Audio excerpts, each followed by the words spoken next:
Bé, jo crec que s'ha jugat molt amb el llenguatge per enganyar la gent.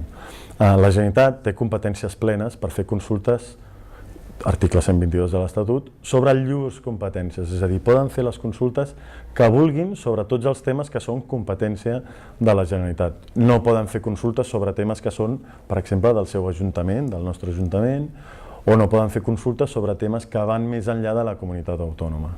Un pot estar d'acord o pot no estar d'acord, però la llei és així.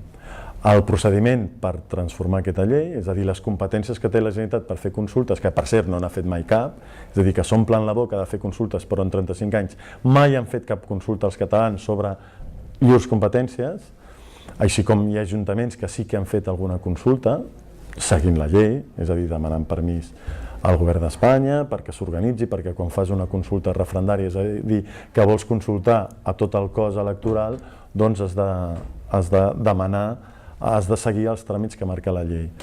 La forma de fer-ho és molt fàcil, és demanar que ho faci el govern d'Espanya.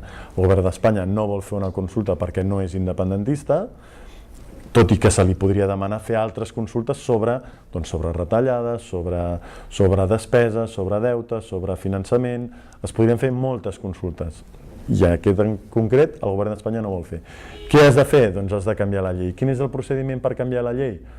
Doncs en aquest cas, per fer una consulta que no fos vinculant, has de demanar permís al Congrés dels Diputats. El 8 d'abril, efectivament, el Parlament de Catalunya va enviar una comitiva, que per cert no va anar al president de la Generalitat, amb un gest d'autoprotecció o incomprensible, perquè el senyor Ibarretxe ho havia fet i havia anat com a president del govern basc, va enviar 3 diputats, molt respectables, però 300 diputats dels 350 van dir que si s'ha de decidir alguna cosa sobre tot Espanya, que el normal és que decideixin tots els espanyols.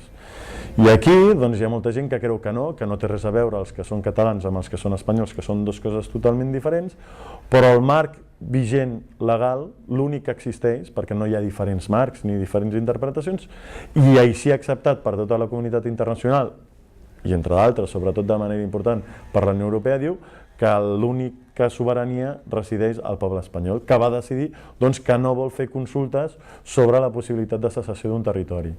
Que es pot fer? Evidentment. Has de presentar les eleccions, has d'obtindre un suport majoritari dels ciutadans, de la sobirania del poble, encetar un procés de reforma constitucional, dissoldre el Congrés dels Diputats i el Senat, dissoldre càmeres, convocar eleccions, fer la reforma constitucional adient i sotmetre-la al referèndum del subjecte de sobirania, que és el poble espanyol.